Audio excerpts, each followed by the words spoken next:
So I'm hoping this is going to be informal. I want you guys to ask questions. There's only 6, sadly, so I'm going to give you what my input is, or what my opinion is on protein.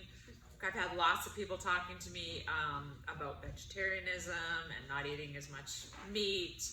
And so I'm just going to talk to you about what that means, what the consequences of that are. Not saying you can't be a vegetarian, just saying there's consequences to that, and that what protein does for our body, animal protein versus other sources of protein. So that's what I'm going to talk about. Ask your questions if you want, so that I can help clarify for you and give you the information I can give. So ultimately, protein, we're just going to start off as it builds muscle. Like, it is our building blocks for our body. So without it, we don't build the muscle mass, we don't build new cells, we don't help support our organs and other tissues. It helps manufacture enzymes, DNA, and hormones, and I know a lot of that doesn't even make sense to people. What all that just means is it is truly your building block. So you have to have protein. And the one thing with protein is we can't make it. We can't source it in our body. So we can actually eat protein and source carbohydrates from that. So we could get some carbohydrate source from the protein that we eat. So our body can manufacture carbohydrates from protein. And then fat, our body always has an abundance of fat, because everything we eat that we overeat of and our body does not need immediately gets stored as fat. So protein gets stored as fat. Carbohydrates get stored as fat. Fat gets stored as fat. So we always have an abundance of fat. So our body can generate and get fat all the time. So it doesn't have to go searching for fat. We will get enough fat in our diet. And from what we eat, we always get fat in our diet. Carbohydrates, like I said, our body can manufacture it if we have to. Protein, we can't manufacture it. We can't store it. We store it a little bit in the form of glycogen, but other than that, we can't store it. We can't manufacture it. So then what ends up happening is, if we don't eat enough of it, then we can't support what our bodies are supposed to do in terms of the building blocks for what that is. So then it's really important that we eat it. And so then, yes, vegetarianism is out there, but then vegetarians try to find their sources from a different way other than animal protein. So it has to be something we eat, otherwise we cannot support what we're trying to do. Athletes more than ever. So athletes and people that exercise and that are active need more protein than people that are not active. So as people age, and if they're not active, then they don't need quite as much protein. They still need protein, but not quite as much. But everybody in here who works out on a regular basis needs about 0.7 to 1 gram of protein per pound of lean muscle mass or lean body mass. So if you weigh 400 pounds and a lot of that is fat and you're overweight, you wouldn't be eating 400 grams of protein. But at your ideal body weight, you would be eating about 0.7 to 1 gram. The 1 gram comes in terms of how active are you.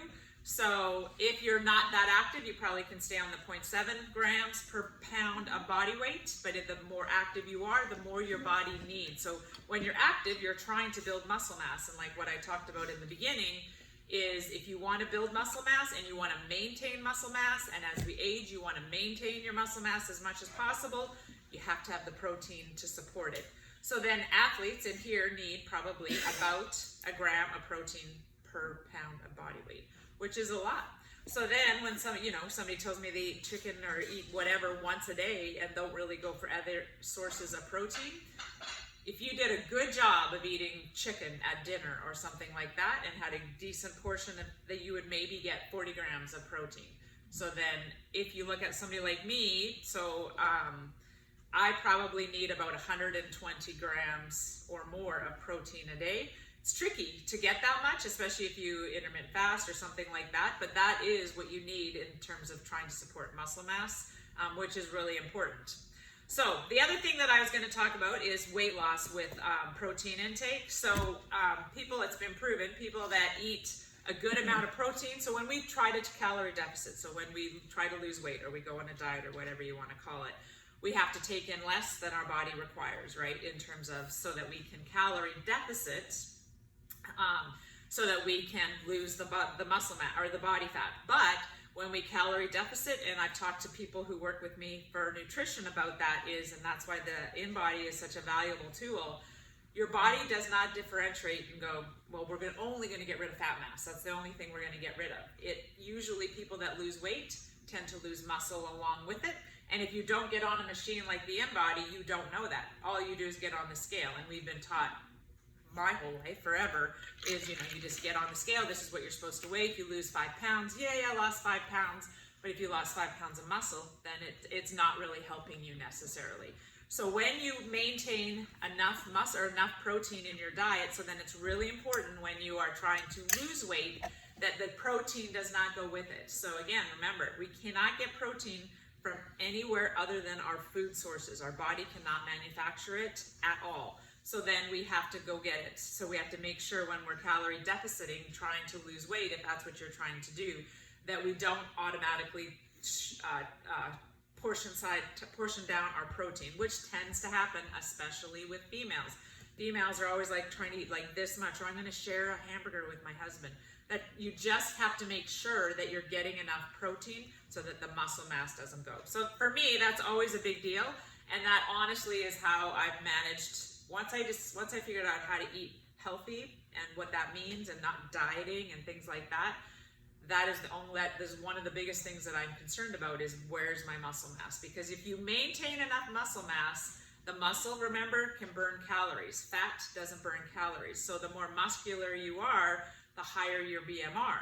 So then what happens though when we try to lose weight is if you cut back on your protein and cut back on everything, so you're cutting back on your carbs, your fat, your protein, you're trying to calorie deficit, then if you don't eat enough protein, you end up losing muscle mass with it.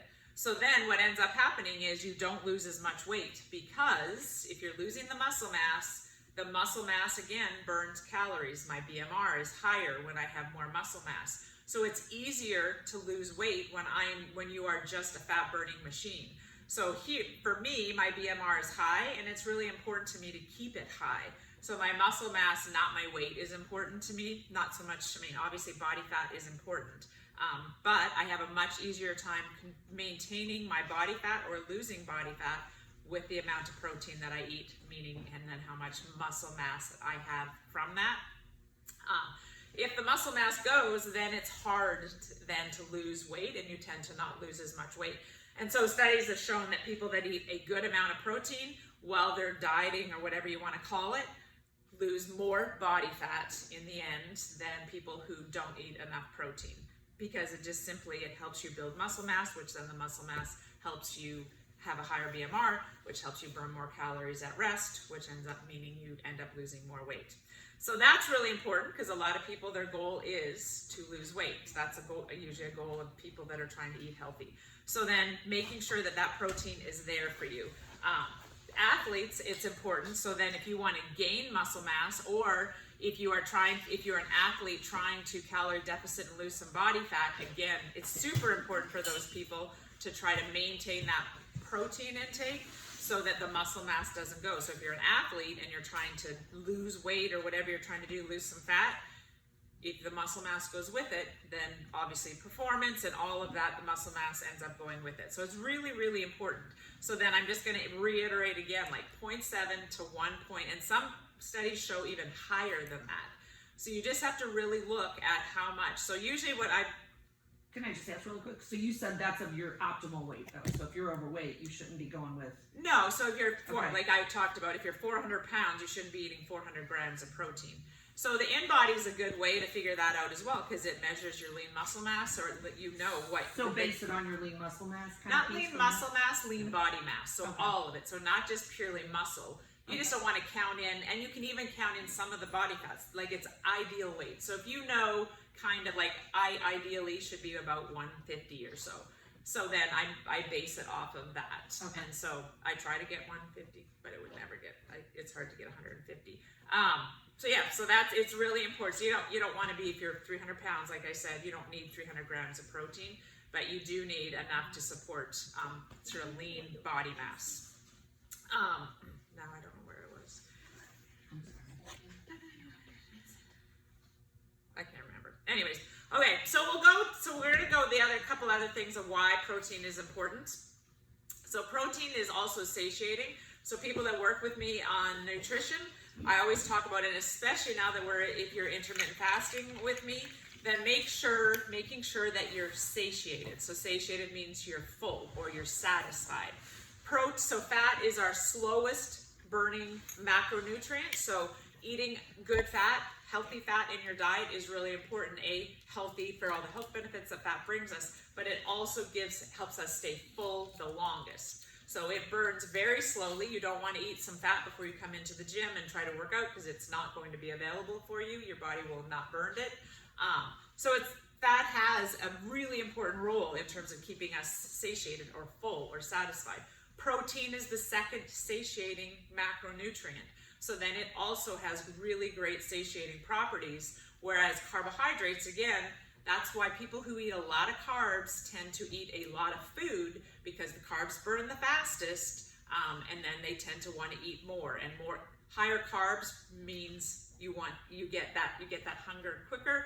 So usually higher carb eating people tend to be eating every 2 hours, which again, I know that's how when I would work with people in terms of nutrition, if you're going to be relying on carbs, you have to sort of have those snacks, because your carbs are burning. They're great if you are trying to get energy before you come into the gym and you are needing that energy source. Then carbohydrates are the best thing to eat before you work out, because they will burn the fastest. But if you're trying to stay full, and so if you're trying to lose weight, if you cut back again on your protein and your fat, which a lot of diets are like low fat, then you tend to have a very hard time trying to lose weight, because you just can't stay satisfied. You end up being hungry all the time.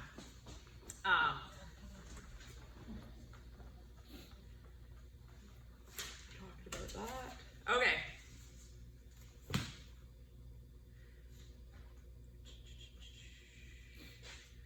All right, sources of protein.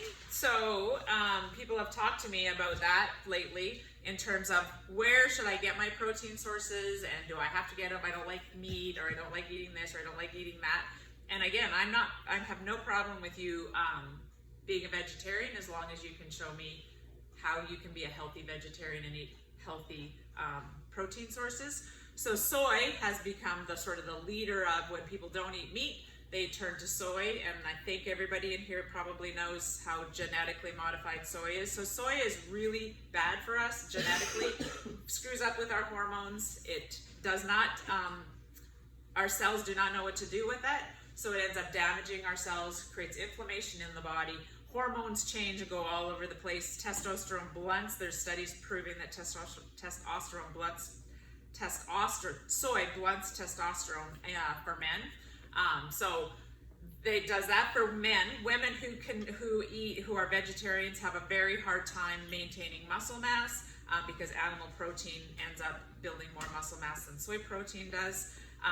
So soy is not the best source of protein at all. So if you are or know somebody who's a vegetarian, try really hard. If you're going to try to get those protein sources, try really hard to stay away from the soy, because that seems to be the replacement. Soy burgers, tofu, all that kind of stuff. And it's just a very unhealthy source of protein. It is not a natural source. It's something that we have to make. So soy is made. It's not grown. It doesn't come from the earth. So anything that is not made and doesn't come from the earth is just not a substance that our body can understand. And then it just has to become so genetically modified for our body to be able to use it that our body really has no idea what to do. So animal protein is by far the better source of protein. Again, if you don't want to eat that, then you do have to go into where you're going to go and get the lentils, and you're going to get it from dairy and all those types of sources, which is fine, except last time we talked about, if you are going to be eating lentils, those are a grain or they're a starchy carb. And if you're going to be eating dairy can cause inflammation. Not saying you can't eat them, those are just some side effects, or those are some consequences of eating dairy. So if you eat a lot of dairy, I'm not a anti-dairy person necessarily, but you probably should limit dairy. And so then you would have to eat quite a bit of dairy to make sure you're getting enough protein. Same with the legumes. So people will rely on beans and stuff like that, which have about half of what animal protein has in terms of protein per gram. So like I said, animal protein is the highest. So it has the most protein per gram. Lentils and beans and dairy and all that is about half of what protein has. So then where it becomes tricky is if I'm going to eat what I need to eat in, say, legumes, you decide beans and stuff like that are going to be the way you're going to get your protein.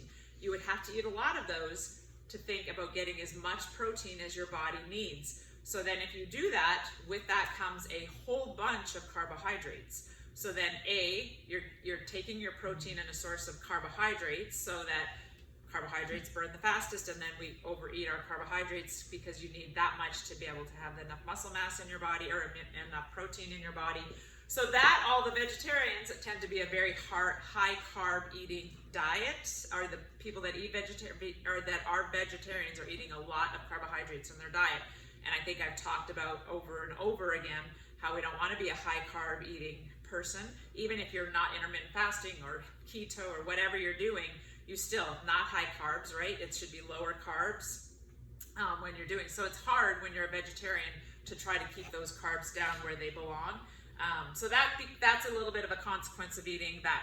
Eggs are a great source, so you can eat those, but you can't eat, I mean, if that's what you rely on, they're a great source of protein, but they're not a great source. So animal protein, again, they're about half of what animal protein is. So you can eat the eggs. Eggs are super healthy for you, and you can eat them, but you would have to eat a lot of them if you decide that's what's going to be my protein source. So if you say, I think it's about 15 grams is like per ounce of animal protein, and eggs are about 7, as are legumes and all that kind of stuff.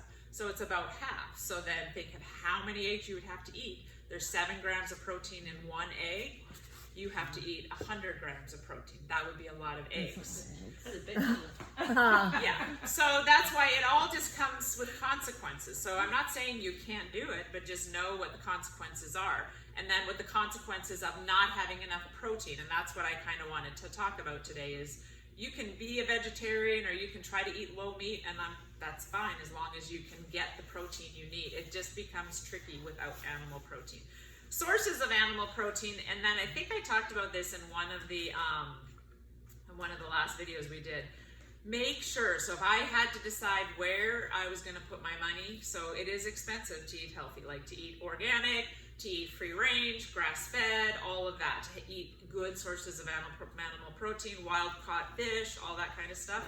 If I had to go, okay, where am I going to put my money? I can't buy it all. It's all just too expensive to do that.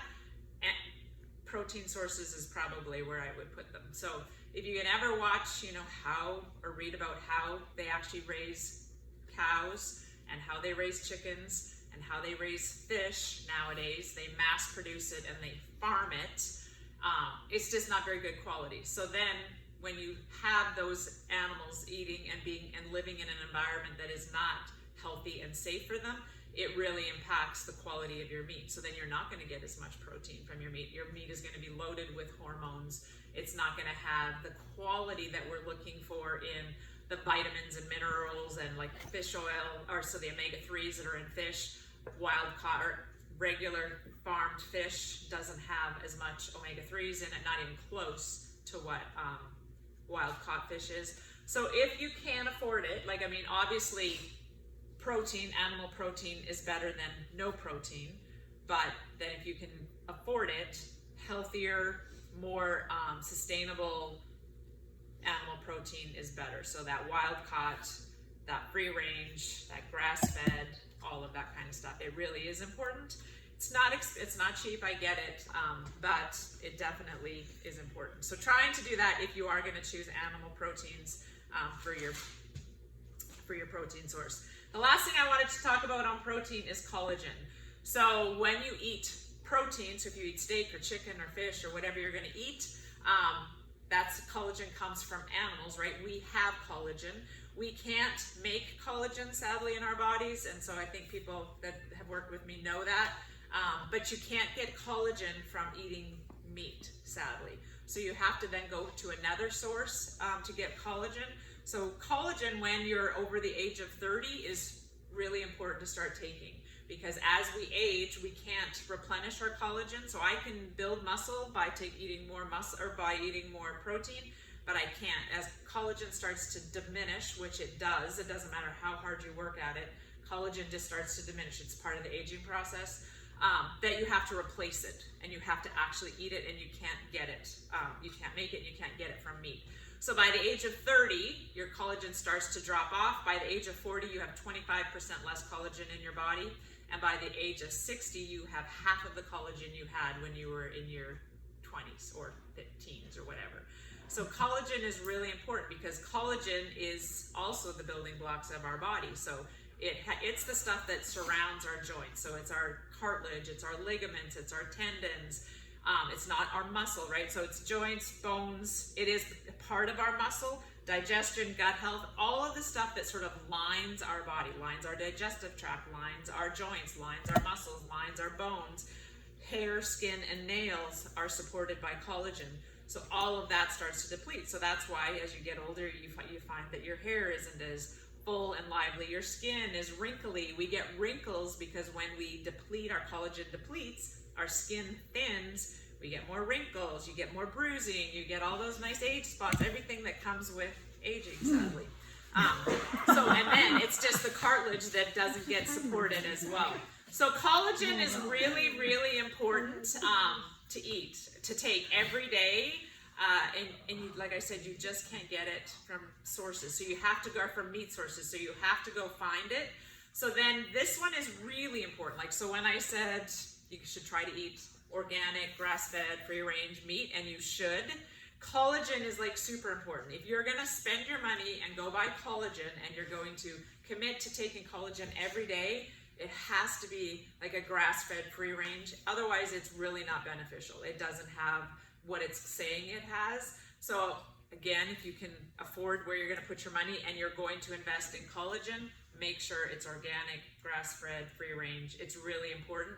Otherwise, it's just not going to be that beneficial to you, and it's not going to build or replace the cartilage or replace the collagen in your body like you want it to. So that's really important.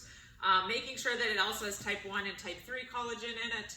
Those are the two most important types. Usually most of them have all of it, but just making sure that that is in there when you're taking your collagen. And then that you kind of have to take that every day. It's like you can't build it up, and because your body again will just deplete it. So it's something you have to commit to.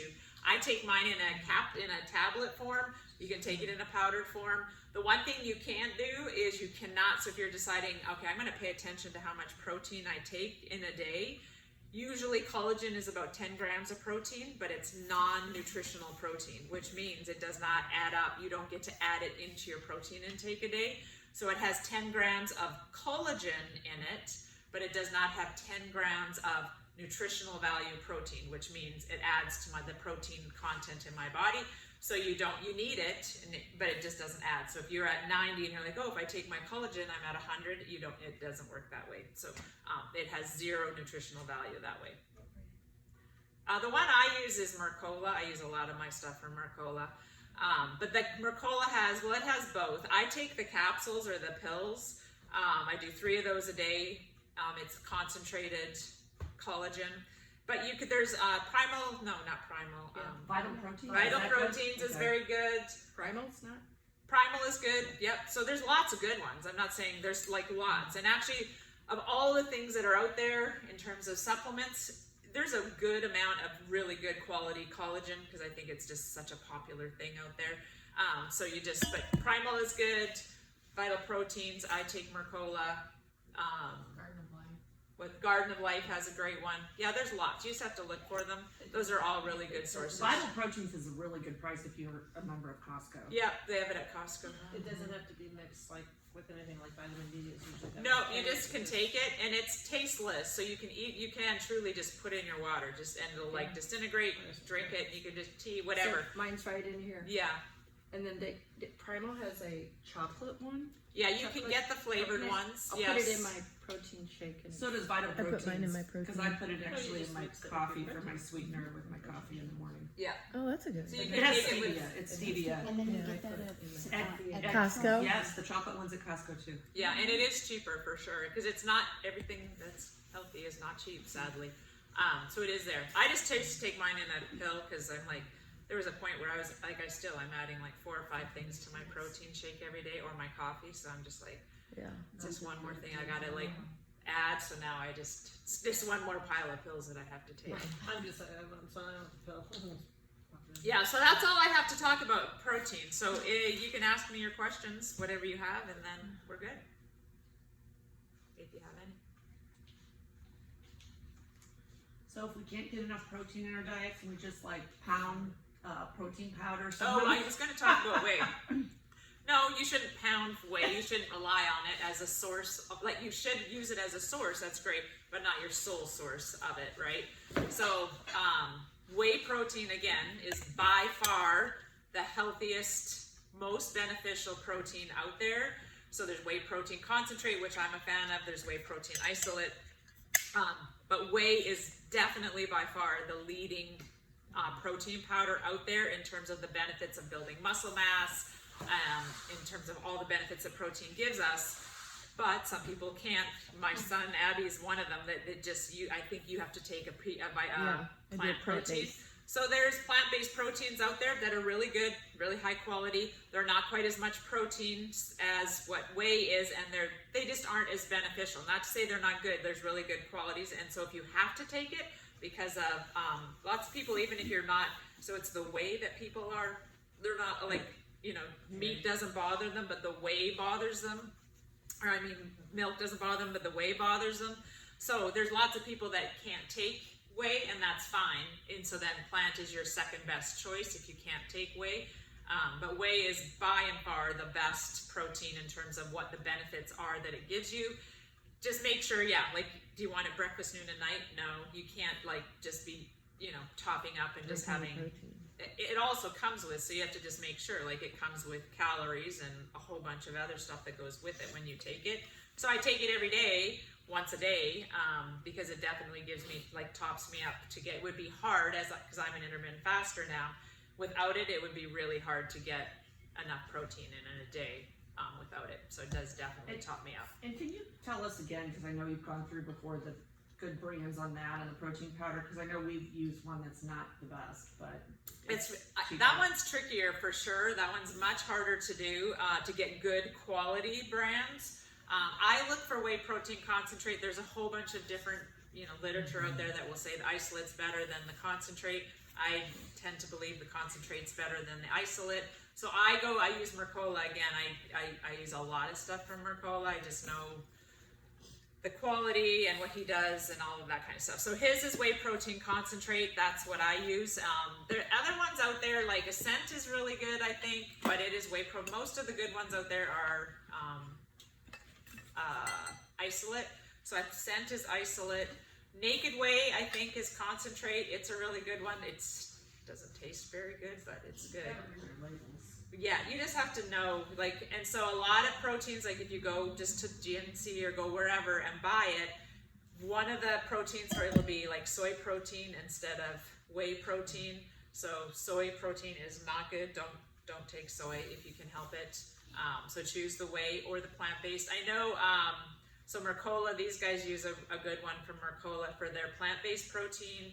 Garden of Life has a good protein as well. So Garden of Life is a good source. I like them a lot. They have good stuff. Primal Kitchen has good ones. Theirs is isolate, so they believe isolate. So, but theirs is good quality, so you could eat that one for sure. I think that's all the ones I know of. So it's reasonable to have that. See, I only use the protein like after I work out. Of course, lately that's almost every day, but even in days you don't work out, take your protein supplement. So protein is the best to take within, 15 to 30 minutes. Don't buy your protein, like your protein supplements liquid. So don't buy muscle milk because it only stays, it starts to break down the longer it stays liquid. So you don't usually go buy protein liquid. So then you shouldn't be mixing your protein in the morning and then taking it with you and drinking it like 5 hours later. It just starts to break down and it's not that beneficial. And so you definitely shouldn't be buying it. You're just kind of buying expensive chocolate milk or whatever at that point. Not to say chocolate milk has its benefits too, because it does have a good amount of protein in it. But if you can't, the best time to take it is right after you work out, because that's when your muscles are looking for that. It's just like pouring gas right back into your body. And when your muscles have those tiny little tears that happen after we work out. You're just pouring it in before your muscles start to repair themselves, so your muscles get the absolute most benefit at that point. But if you can't do it, or if you're just trying to get a supplement in your day, like on the day when I don't work out, I still drink it. Is it the absolute most beneficial? No, but it's still giving me protein and stuff like that. And now that I intermittent fast, it's trickier as well. So if you can't take your protein in the morning, your workout in the morning, but you don't eat in the morning, you can't take protein. It definitely breaks your fast. So then you'd have to wait. So for me, I work out a little bit later in the day. So I'm usually done working out by 12:30. My window doesn't open until 1:30 or so. So then I take it. Is it the absolute most beneficial? No, because I had to wait an hour, but I can't let it break my fast. And B, it's still better than not taking it. So I do take it every day. And then if you do go longer with taking it, do you need to eat more protein then? No, so if you mean after, like if you wait till after you work out, it's still going to give you 20 grams of protein. Your body's still going to use it. You can't make up for it. No, you can't like take 40 grams and go, well, now it'll be better, because once your muscles have again, they go back. Right, so they kind of like the little tears that happen when you work out, or you put them on your muscles under stress. It's a good thing. That's what we're supposed to do, and that's how you build muscle mass. If you are trying to do hypertrophy, where you're trying to really build muscle, weightlifters and bodybuilders and people like that, probably you have to take it just because that's what they're trying to do.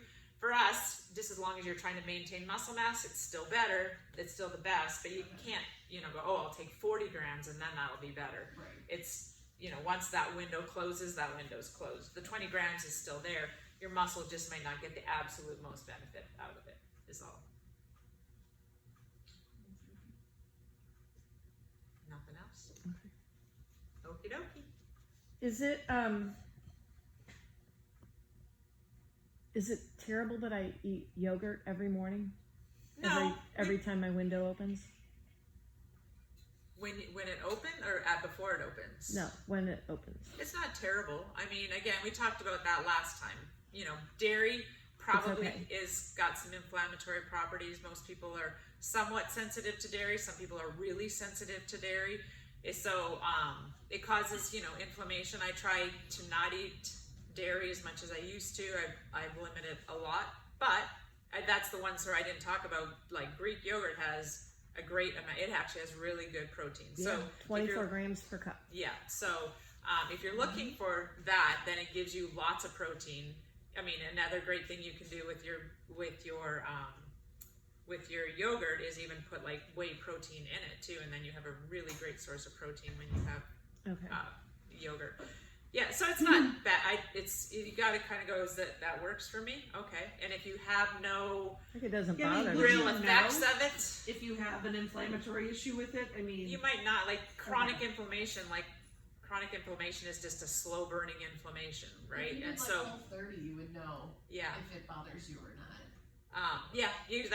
That's why Whole30 takes away all those inflammatory foods. So they take away sugar, they take away gluten, they take away grains, they take away dairy.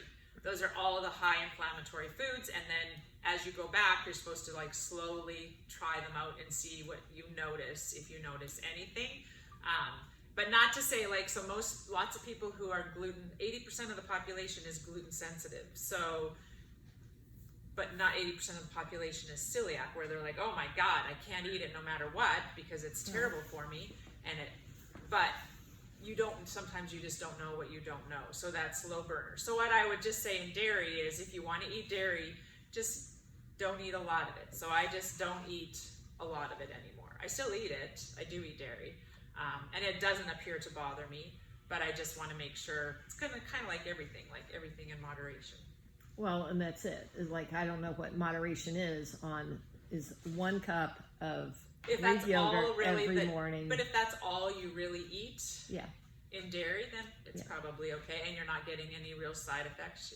Greek yogurt definitely is very healthy. It's as long as it's just plain Greek. Okay. I prefer full fat. I do full fat, unsweetened. But he's fine with me having plain Greek yogurt, whole milk, organic. Yeah. I'm fine with that. Yeah. That's what I do. Because the probiotics and all that in it. Usually what dairy affects you with the probiotics and everything, that doesn't affect you in it. Okay. Yeah, because I don't feel anything from it. So Yeah, I mean, and yeah, I would, if I did that every day, I'd probably make sure I'm getting good probiotics as well, yeah. just for gut health. Okay. Thank you. Okie dokie, can somebody push that button and just stop it? That was my phone.